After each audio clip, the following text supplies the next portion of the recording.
10ാം ക്ലാസ്സിലെ social science 2-ലെ ആകാശ കണ്ണുകളും അറിവിൻ്റെ വിശകലനവും എന്ന ചാപ്റ്ററാണ് നമ്മളിന്നിവിടെ നോക്കാൻ പോകുന്നത്.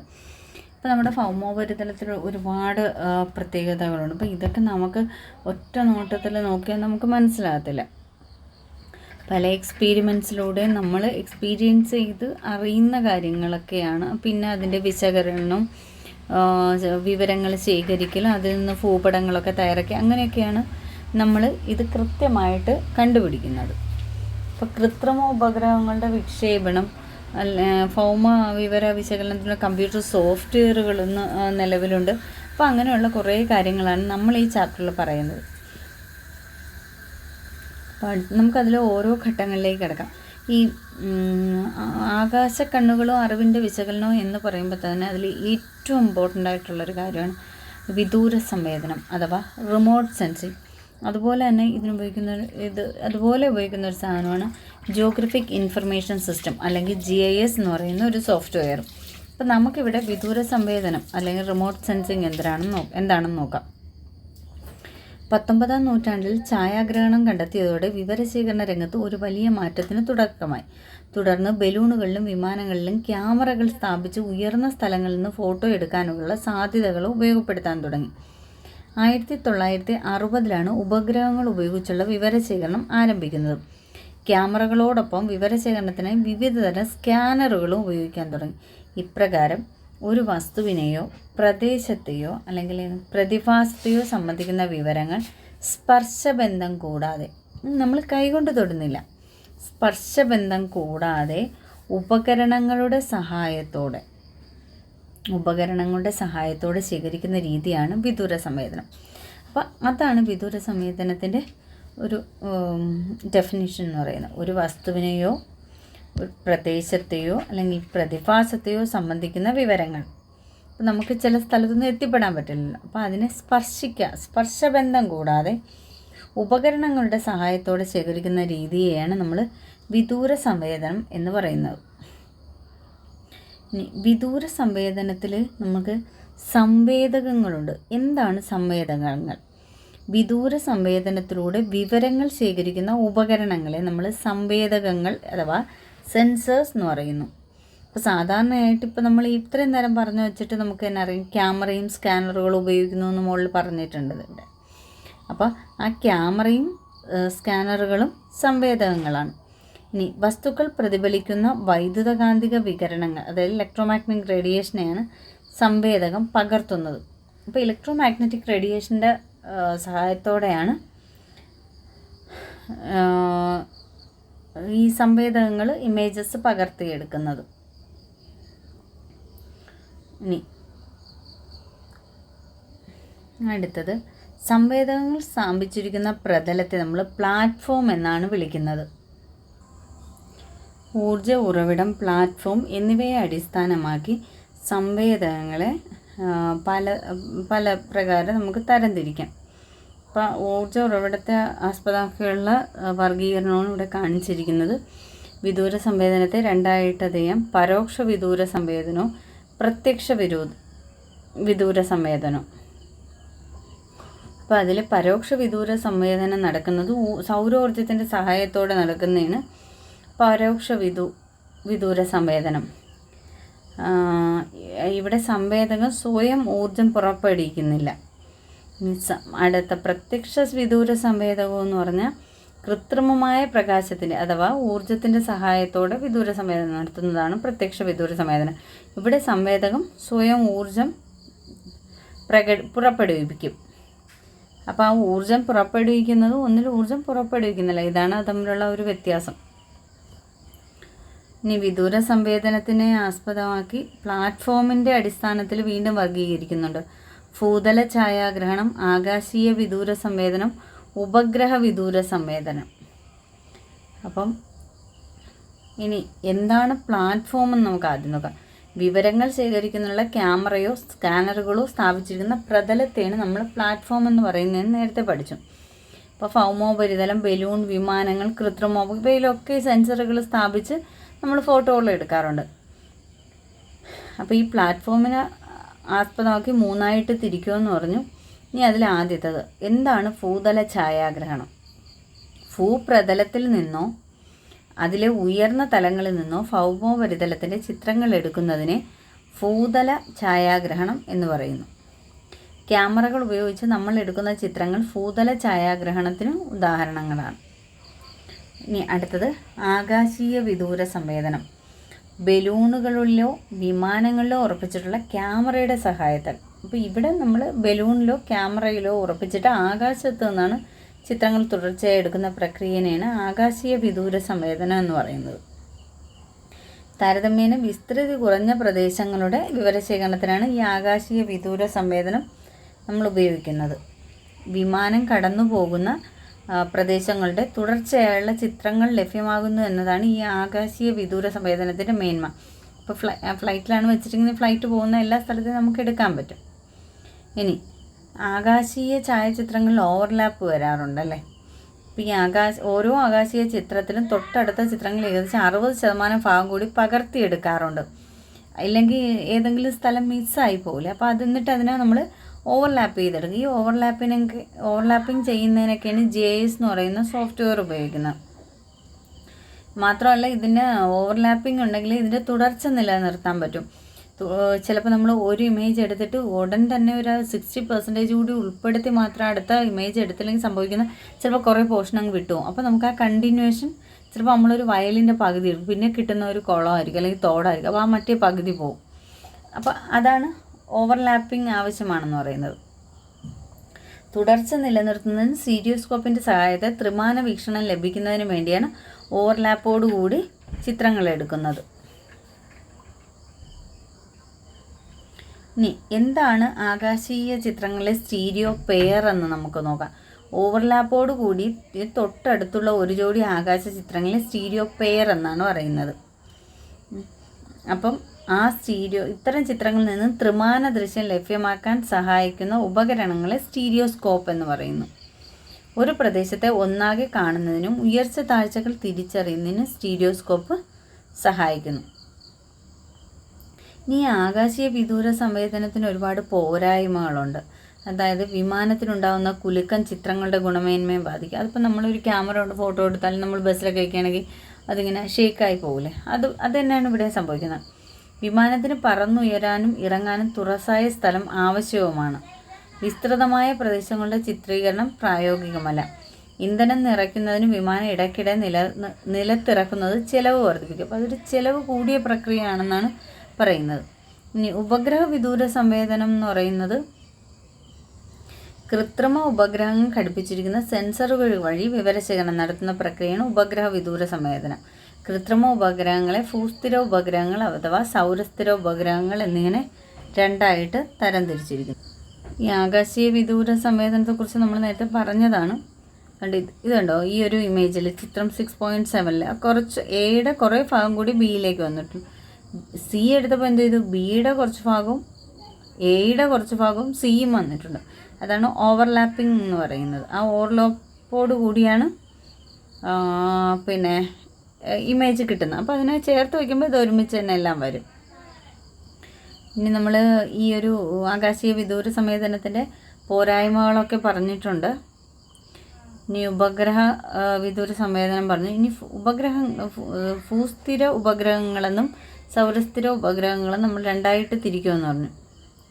ഇനി ഇതിൽ ഭൂസ്ഥിര ഉപഗ്രഹം ഭൂമിയുടെ ഭ്രമണത്തിനൊപ്പം സഞ്ചരിക്കുന്ന ഉപഗ്രഹങ്ങളാണ് ഭൂസ്ഥിര ഉപഗ്രഹങ്ങൾ. സൗരസ്ഥിര ഉപഗ്രഹങ്ങൾ ധ്രുവങ്ങൾക്ക് മുകളിലൂടെ ഭൂമിയെ വലം വയ്ക്കുന്ന കൃത്രിമ ഉപഗ്രഹങ്ങളാണ്. അപ്പോൾ ഇവരുടേതായ കുറച്ച് പ്രത്യേകതകളുണ്ട്. അതാണ് ഈ ടേബിളിൽ കൊടുത്തിരിക്കുന്നത്. ഇപ്പോൾ ഭൂസ്ഥിര ഉപഗ്രഹങ്ങൾ സഞ്ചാരപഥം ഭൂമിയിൽ നിന്നും 36,000 കിലോമീറ്റർ ഉയരത്തിലാണ്. അതേസമയം സൗരസ്ഥിര ഉപഗ്രഹങ്ങൾ സഞ്ചാരപഥം ഭൗമോപരിതലത്തിൽ നിന്ന് ഏകദേശം 900 കിലോമീറ്റർ ഉയരത്തിലും. ഭൂമിയുടെ 1/3 ഭാഗം നിരീക്ഷണ പരിധിയിൽ വരുന്നു. ഭൂസ്ഥിര ഉപഗ്രഹങ്ങളെക്കാൾ കുറഞ്ഞ നിരീക്ഷണ പരിധിയാണ് സൗരസ്ഥിര ഉപഗ്രഹങ്ങൾക്ക്. ഭൂമിയുടെ ഭ്രമണ വേഗത്തിന് തുല്യമായ വേഗത്തിൽ സഞ്ചരിക്കുന്നതിന് എല്ലായ്പ്പോഴും ഭൂമിയിലെ ഒരേ പ്രദേശത്തെ അഭിമുഖീകരിച്ച് നിലകൊള്ളുന്നു.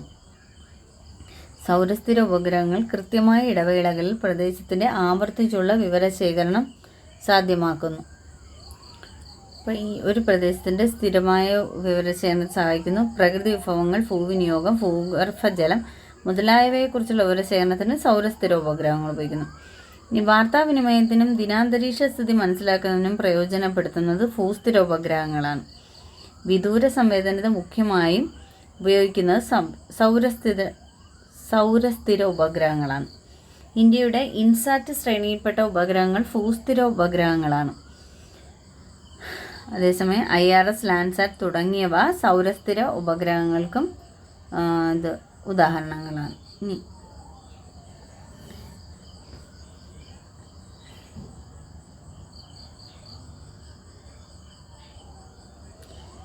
അടുത്ത നമ്മൾ നോക്കുന്നത് എന്താണ് വിദൂര സംവേദനത്തിൻ്റെ സ്പെക്ട്രൽ സിഗ്നേച്ചർ എന്നാണ്. ഭൗമോപരിതലത്തിലെ ഓരോ വസ്തുവും വൈദ്യുത കാന്തിക വികിരണങ്ങളെ പ്രതിഫലിപ്പിക്കുന്ന വ്യത്യസ്ത അളവിലാണ്. അപ്പോൾ ഓരോ വസ്തുവും പ്രതിഫലിപ്പിക്കുന്ന ഊർജത്തിൻ്റെ അളവാണ് ആ വസ്തുവിൻ്റെ സ്പെക്ട്രൽ സിഗ്നേച്ചർ എന്ന് പറയുന്നത്. അപ്പോൾ എന്താണ്? ഭൗമോപരിതലത്തിലെ ഓരോ വസ്തുവും വൈദ്യുത കാന്തിക വികിരണങ്ങളെ പ്രതിഫലിപ്പിക്കുന്ന വ്യത്യസ്ത അളവിലാണ്. ഓരോ വസ്തുവും പ്രതിഫലിപ്പിക്കുന്ന ഊർജത്തിൻ്റെ അളവാണ് ആ വസ്തുവിൻ്റെ സ്പെക്ട്രൽ സിഗ്നേച്ചർ. അപ്പോൾ അത് ഓരോ വസ്തുവിനും വ്യത്യാസമായിരിക്കും. വസ്തുക്കൾ പുറപ്പെടുവിക്കുന്നതോ പ്രതിഫലിക്കുന്നതോ ആയ വൈദ്യുത കാന്തിക വികിരണത്തെയാണ് ഈ സംവേദം പകർത്തുന്നത്. അടുത്തത് എന്താണ് ഉപഗ്രഹ ഛായാചിത്രങ്ങൾ? കൃത്രിമോപഗ്രഹങ്ങളിൽ സ്ഥാപിച്ചിരിക്കുന്ന സ്കാനറുകൾ ഭൂമിയിലെ വിവിധ വസ്തുക്കളെ സ്പെക്ട്രൽ സിഗ്നേച്ചറിൻ്റെ അടിസ്ഥാനത്തിൽ തിരിച്ചറിഞ്ഞ് വിവരങ്ങൾ സംഖ്യാരൂപത്തിൽ ഭൂതല കേന്ദ്രത്തിലേക്ക് അയക്കുന്നു. അവ കമ്പ്യൂട്ടറിൻ്റെ സഹായത്തോടെ വിശകലനം ചെയ്ത് ചിത്രരൂപത്തിലും ആക്കുന്നു. ഇങ്ങനെ തയ്യാറാക്കുന്ന ചിത്രങ്ങളാണ് ഉപഗ്രഹ ഛായാചിത്രങ്ങൾ. ചിത്രം 6.11 ഇങ്ങനെ എടുത്ത ഒരു ഉപഗ്രഹ ചിത്രമാണ്. ഇനി ഉപഗ്രഹ വിദൂര സംവേദനത്തിലെ സ്പെഷ്യൽ റെസൊല്യൂഷൻ എന്താണെന്ന് നോക്കാം. ഉപഗ്രഹങ്ങളിലെ സെൻസറുകൾക്ക് ഭൗമോപരിതലത്തിലെ തിരിച്ചറിയാൻ സാധിക്കുന്ന ഏറ്റവും ചെറിയ വസ്തുവിൻ്റെ വലിപ്പമാണ് സെൻസറിൻ്റെ സ്പേഷ്യൽ റെസൊല്യൂഷൻ. അപ്പോൾ ആ ഉപഗ്രഹത്തിന് അതിന് തിരിച്ചറിയാൻ പറ്റണം ആ വസ്തു. അങ്ങനെ പറ്റുന്ന ഏറ്റവും ചെറിയ അളവ്, അതായത് എത്ര ദൂരത്തിലാണ് ഇതിനെക്കൊണ്ട് പറ്റുന്നതിൻ്റെ മാക്സിമം അത് ആ വസ്തുവിനെ ഐഡൻറ്റിഫൈ ചെയ്യാൻ നോക്കും. സ്പേഷ്യൽ റെസൊല്യൂഷൻ കുറയുന്നതിനനുസരിച്ച് ഉപഗ്രഹ ചിത്രങ്ങളുടെ വ്യക്തത വർദ്ധിക്കുന്നു. ഉപഗ്രഹ വിദൂര സംവേദനത്തിലെ സ്പേഷ്യൽ റെസൊല്യൂഷൻ ഈ ചിത്രം നോക്കുമ്പോൾ അറിയാം. അപ്പോൾ ആ ഒരു സ്പേഷ്യൽ റെസൊല്യൂഷൻ 1 കിലോമീറ്ററിൽ ചിത്രം എയിൽ കൊടുത്തിരിക്കുന്നുണ്ടോ? അതുപോലെ ചിത്രം B ഉണ്ടോ? അത് 1 മീറ്ററുമാണ്. അപ്പോൾ 1 മീറ്ററിലാകുമ്പോൾ നമുക്ക് കൃത്യമായിട്ട് ആ മരം നിൽക്കുന്നത് ഓരോ മരങ്ങളും നമുക്ക് അറിയാൻ പറ്റും. വഴി, റോഡ്, അതിൽ എത്ര വാഹനങ്ങളുണ്ട്, റോഡിൽ മധ്യത്തൂടെ വരച്ചിട്ടുണ്ട്. ഇതൊക്കെ ടെക്സ്റ്റ് നോക്കുമ്പോൾ കൃത്യമായിട്ട് കിട്ടും കേട്ടോ. അതേസമയം ഇപ്പുറത്ത് 1 കിലോമീറ്റർ എടുത്തിരിക്കുന്നതാണെങ്കിലോ കടലിൻ്റെ ആ നീല കളറ് മാത്രമാണ് കിട്ടുന്നത്. മറ്റുള്ളതൊന്നും നമുക്ക് കൃത്യമായിട്ട് കുന്നാണോ മലയാണോ ബീച്ചാണോ അങ്ങനെ കൃത്യമായിട്ട് അങ്ങോട്ട് ഐഡൻറ്റിഫൈ ചെയ്യാൻ പറ്റും. അതിനിടയ്ക്ക് പച്ച കളറ് കാണുന്ന ഭാഗം പച്ചപ്പുള്ളതും മരങ്ങളാണ് എന്ന് നമുക്കറിയാൻ പറ്റുന്നുണ്ടല്ലേ. അപ്പോൾ അതാണ് രണ്ട് ചിത്രങ്ങളും തമ്മിലുള്ള വ്യത്യാസം. ഇനി ഇവിടെ ഒരു ടേബിളിൽ ഉപഗ്രഹങ്ങളും അവയുടെ കുറച്ച് റെസൊല്യൂഷനെ സംബന്ധിച്ച വിവരങ്ങളൊക്കെ കൊടുത്തിട്ടുണ്ട്. ഇനി അടുത്ത വിദൂര സംവേദന സാങ്കേതിക വിദ്യയുടെ പ്രയോജനങ്ങൾ അല്ലെങ്കിൽ അവയുടെ ഉപയോഗങ്ങളാണ് നമ്മൾ പറയുന്നത്. കാലാവസ്ഥാ നിർണയത്തിന്, സമുദ്ര പര്യവേഷണത്തിന്, ഭൂവിനിയോഗം മനസ്സിലാക്കുന്നതിന്, വരൾച്ച, വെള്ളപ്പൊക്കം എന്നിവ ബാധിച്ച പ്രദേശങ്ങൾ കണ്ടെത്തുന്നതിന്, ഉൾവനങ്ങളിലെ കാട്ടുതീ കണ്ടെത്തുന്നതിനും നിയന്ത്രണ നടപടികൾ സ്വീകരിക്കുന്നതിനും, വിളകളുടെ വിസ്തൃതി, കീടബാധ എന്നിവയെക്കുറിച്ചുള്ള വിവരങ്ങൾ ശേഖരിക്കുന്നതിന്, വിളകളുടെ വളർച്ച, കീടബാധയുടെ വ്യാപനം എന്നിവ മനസ്സിലാക്കുന്നതിന്, എണ്ണ പര്യവേഷണത്തിന്, ഭൂഗർഭജലം കണ്ടെത്തുന്നതിന്. ഇതൊക്കെയാണ് വിദൂര സാങ്കേതികവിദ്യയുടെ പ്രയോജനങ്ങൾ. ഇനി വിദൂര സംവേദന ഇന്ത്യയിൽ നിന്നും പറഞ്ഞ് ഇടത് സൈഡിന് വേറൊരു ടേബിളുണ്ട്. അതിൽ ഇന്ത്യൻ വ്യോമചിത്രങ്ങളുടെ ഉപയോഗം ആരംഭിച്ചതും അതിൽ നിന്ന് IIRS വന്നതും അതിൻ്റെ ഇൻസ്റ്റിറ്റ്യൂട്ട് ഡെറാഡൂണിൽ സ്ഥാപിതമായി എന്നുള്ളതും, ISROയെ കുറിച്ചും സാക്ക്, ഡോക്ക് അങ്ങനെയുള്ള സ്പേസ് ആപ്ലിക്കേഷനെ കുറിച്ചുമൊക്കെ പറയുന്നു. മാത്രമല്ല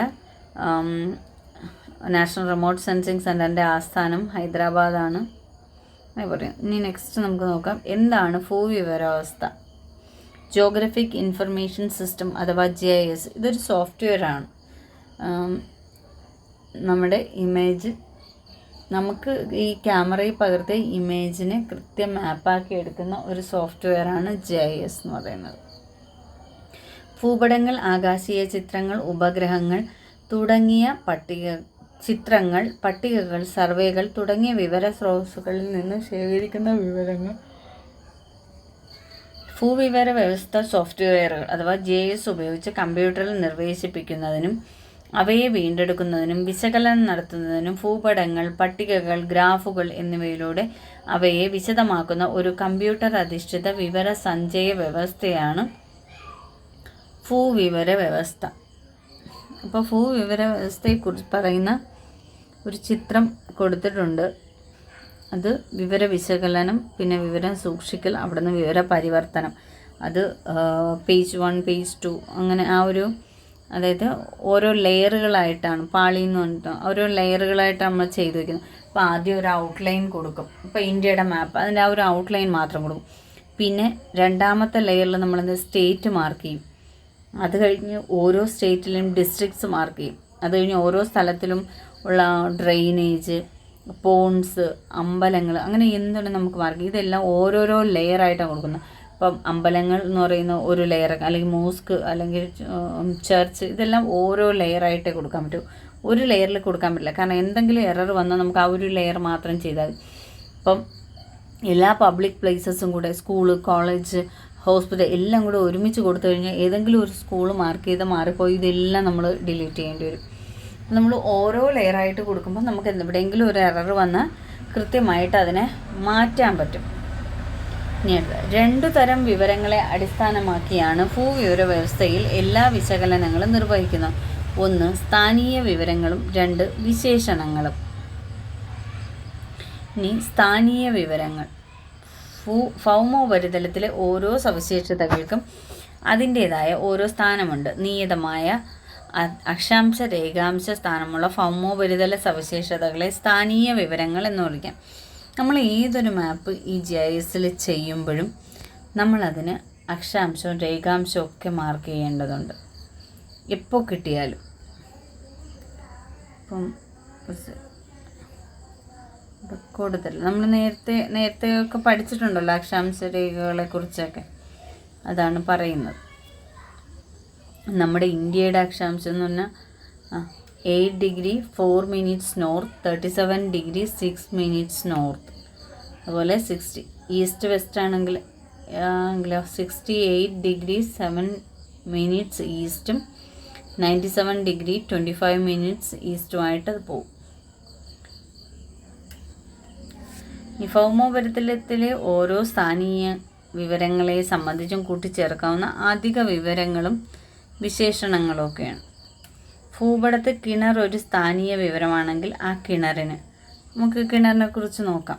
അപ്പോൾ ആ കിണറിന് എന്തൊക്കെ ഉണ്ടെന്നും കൂടെ വേണം.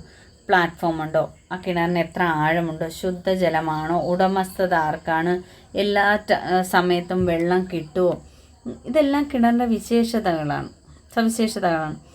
അപ്പോൾ അതൊരു GIS മാർക്കിൽ ഇതെല്ലാം നമ്മൾ മാർക്ക് ചെയ്യും.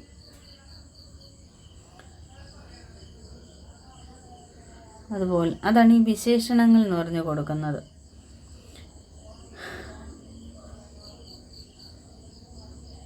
ഇനി ഭൂവിവര വ്യവസ്ഥയിൽ നമ്മൾ ഓരോ സ്ഥാനീയ വിവരങ്ങളും പ്രത്യേകമായി വിശകലനം ചെയ്യുന്നതിന് വേണ്ടി വേറെ വേറെ ഭൂപടങ്ങളായിട്ടാണ്, അതായത് പാളികളായിട്ടാണ് ചേർക്കുന്നത്. നമ്മൾ നേരത്തെ പറഞ്ഞു. ഇങ്ങനെ ഭൂവിവര വ്യവസ്ഥയിൽ വിശകലനത്തിനായി തയ്യാറാക്കി സൂക്ഷിക്കുന്ന വിഷയാധിഷ്ഠിത ഭൂപടങ്ങളെ പാളികൾ എന്ന് വിളിക്കുന്നു. അപ്പോൾ അതിന് നെൽപ്പാടം, വനം, ഹോസ്പിറ്റൽ, അങ്ങനെ എന്ത് നമുക്ക് ചേർക്കാം. ഓരോന്നും ഓരോ പാളിയാണ്.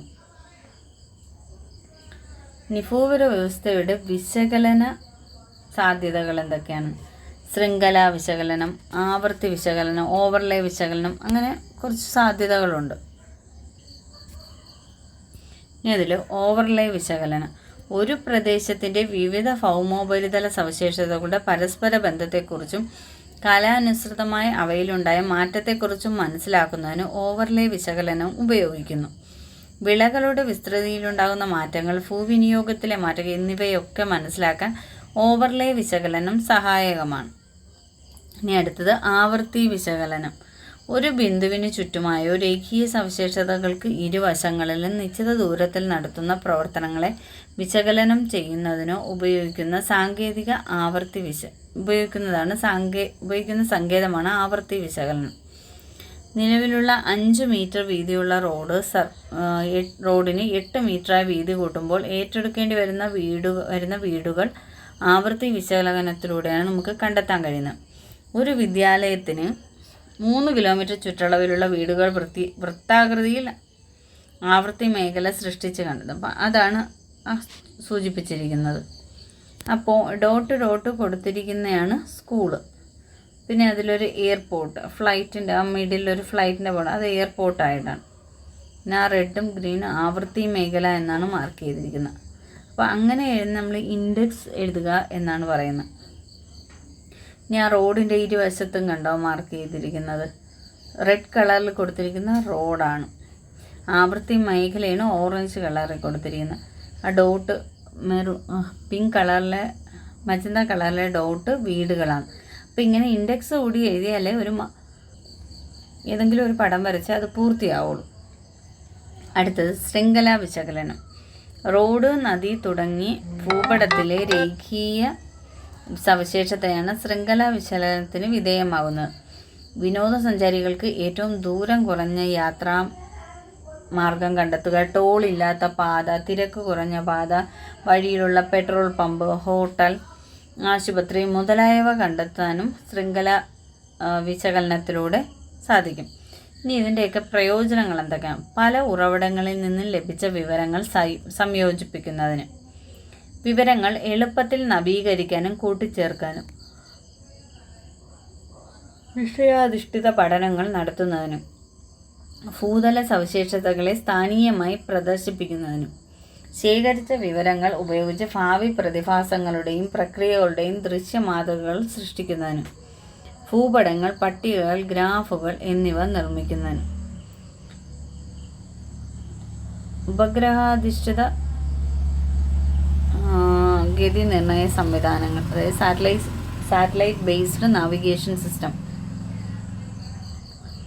ഭൗമോപരിതല വസ്തുക്കളുടെ സ്ഥാനവും ഗതിയും കണ്ടെത്തുന്ന ഉപഗ്രഹാധിഷ്ഠിത ഗതി നിർണയ സംവിധാനങ്ങളുണ്ട്. ഭൂപട നിർമ്മാണം, ഗതാഗതം, അങ്ങനെ ഒരുപാട് കാര്യങ്ങൾ ഇതിനുണ്ട്. അമേരിക്കൻ ഐക്യനാടുകൾ ഗതി നിർണയ സംവിധാനമായ ഗ്ലോബൽ പൊസിഷൻ സിസ്റ്റം അഥവാ GPS ആണ് വ്യാപകമായി ഉപയോഗിക്കുന്നത്. നമ്മുടെ ഇന്ന് വണ്ടികളിലൊക്കെ കണ്ടില്ലേ GPS ഉപയോഗിക്കുന്നു.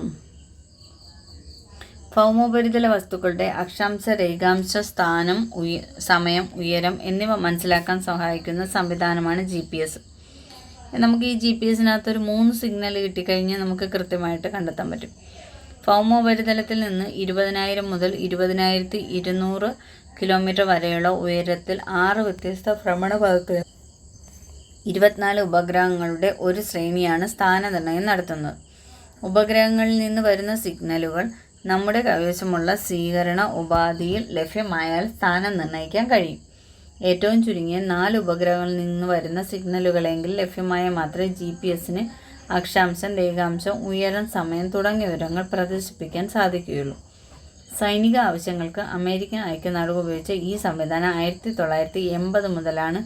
1980 മുതലാണ് പൊതുജനങ്ങൾക്ക് ലഭ്യമാക്കിയത്. ഇനി ഒരു ചെറിയ ബോക്സിൽ Indian regional navigation satellite system IRNSSനെ കുറിച്ചിട്ട് പറയുന്നുണ്ട്. GPS-ന് സമാനമായി ഇന്ത്യ സ്വതന്ത്രമായി വികസിപ്പിച്ചെടുത്ത ഉപഗ്രഹാധിഷ്ഠിത ഗതി നിർണയ സംവിധാനമാണ് IRNSS. ഇന്ത്യക്ക് പുറമെ പാകിസ്ഥാനും ചൈനയും ഇന്ത്യൻ മഹാസമുദ്രവും ഉൾപ്പെടെ 1500 കിലോമീറ്റർ ചുറ്റളവ് ഇതിൻ്റെ പരിധിയിൽ വരും. ഇന്ത്യ സ്വന്തമായി വികസിപ്പിച്ചെടുത്ത ഉപഗ്രഹാധിഷ്ഠിത ഗതി നിർണയ സംവിധാനം ഏതെന്ന് ചോദിച്ചാൽ Indian regional navigation satellite system എന്ന് പറയണം. ഇനി മുതൽ ഭുവൻ സ്വന്തം ആവശ്യങ്ങൾ മാത്രം പ്രയോജനപ്പെടുത്തി ഇന്ത്യൻ മേഖലയുടെ പൂർണ്ണ ഭൂപടം എന്ന ആവശ്യത്തിലേക്ക് ISRO വികസിപ്പിച്ച ഉപഗ്രഹാധിഷ്ഠിത ഭൂപട നിർമ്മാണ സംവിധാനമാണ് ഭുവൻ. 2009 മാർച്ചിൽ ഇത് പ്രവർത്തനം ആരംഭിച്ചു. അടിസ്ഥാനപരമായി ഒരു റിമോട്ട് സെൻസിങ് ഇമേജ് പോർട്ടലാണ് ഭുവൻ. GIS സാങ്കേതികവിദ്യ, വിദൂര സംവേദനം എന്നിവയുടെ പരമാവധി സാധ്യതകൾ പ്രയോജനപ്പെടുത്തി ഓൺലൈൻ ഭൂപടം ഒരുക്കുക എന്നതാണ് ഇതിൻ്റെ മുഖ്യ ധർമ്മം. ARS ശ്രേണിയിലുള്ള ഉപഗ്രഹങ്ങളാണ് വിവരശേഖരണത്തിന് പ്രയോജനപ്പെടുന്നത്. ഗൂഗിൾ എർത്ത്, വിക്കിമാപ്പ് എന്നിവയേക്കാൾ കാര്യക്ഷമമായ ഭൂപട നിർമ്മാണ സംവിധാനമാണിത്. ഭൂമനിലൂടെ ലഭ്യമാകുന്ന ഭൗമോപരിതല ചിത്രത്തിലെ സ്പേഷ്യൽ റെസൊല്യൂഷൻ 10 മീറ്ററാണ്. അതുകൊണ്ട് തന്നെ അതീവ കൃത്യതയോടെയുള്ള ഭൂപടങ്ങൾ തയ്യാറാക്കാൻ ഭൂവന് കഴിയുന്നു. ഇനി ഇതിനെ സ്കൂൾ ഭൂവനും ഉണ്ട്, എൻ്റെ ഭൂപടമുണ്ട്, അങ്ങനെയൊക്കെ രണ്ടിതുണ്ട്. അതൊന്ന് വായിച്ചു നോക്കുക. അപ്പം പിന്നെ വെള്ളപ്പൊക്ക നിയന്ത്രണത്തിന്, നമ്മുടെ കാലാവസ്ഥാ വ്യതിയാനങ്ങൾ അറിയാൻ, ഇതിനൊക്കെ നമുക്ക് ഈ ഭൂവൻ അല്ലെങ്കിൽ ഇതുപോലുള്ള സോഫ്റ്റ്വെയറുകൾ ഉപയോഗിക്കാം. ബാക്കി ക്വസ്റ്റ്യൻ ആൻസർ ആണുള്ളത്.